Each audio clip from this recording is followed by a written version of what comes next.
kan du lave en automatisk betalingsaftale med et kreditkort til en kunde.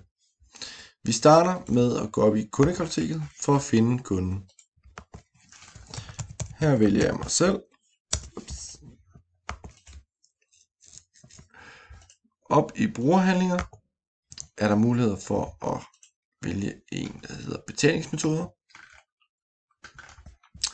Vi opretter her en ny betalingsmetode.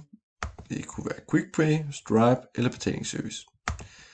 Hvis det er med QuickPay, vælger vi det her.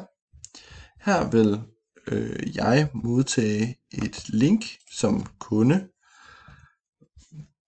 hvor jeg egentlig kan gå ind og indtaste dankort, oplysninger, og hermed har systemet mulighed for automatisk at trække penge, jeg skylder. Ja, sådan gør du det.